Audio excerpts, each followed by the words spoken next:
So ఇప్పుడు వరకు మనం లూప్స్ గురించి తెలుసుకున్నాం. సో ఇప్పుడు లూప్స్ మీద ఒక చిన్న ప్రోగ్రామ్ రాద్దాం.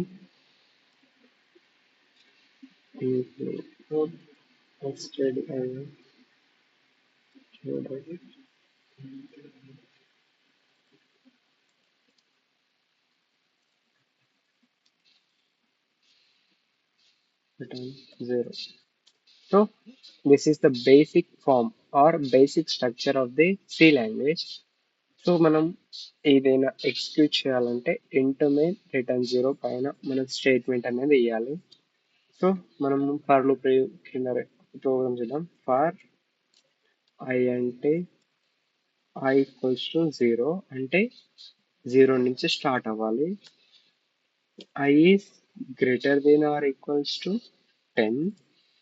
ఐ అనేది greater than or equals to 10 and నాకు ఈచ్ ఇటరేషన్ కి అది ఎంత పెరగాలి, 1 పెరగాలి. So I plus plus I plus plus అంటే ఈచ్ ఇటరేషన్ కి 1 అనేది ఇంక్రీజ్ అవుతుంది.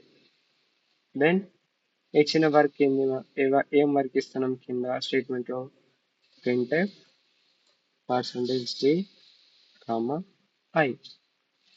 సో ఇది ఏం చేస్తుంది, ఫస్ట్ మనకు తెలుసు ఫర్ లూప్ యొక్క సింటాక్స్ ఏంది. First initialization, next condition, next increment or decrement. So నాకు ఇప్పుడు ఏం కావాలి, 0 to 10 వరకు నేను నంబర్స్ ని ప్రింట్ చేయాలి.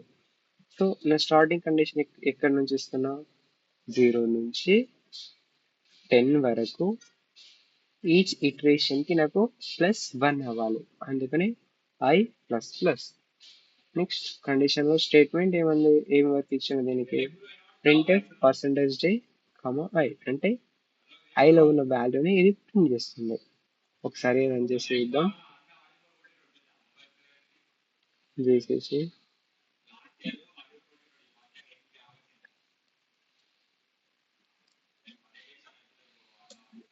సో చూడొచ్చు ఒక్క లైన్ లో ఎందుకు వచ్చిందంటే, సో ఇక్కడ %\టీ ఇచ్చాలి. టీ ఇవ్వడం వల్ల ట్యాబ్ స్పేస్ తో మనం ప్రింట్ అవుతుంది. సో చూడొచ్చు మనం.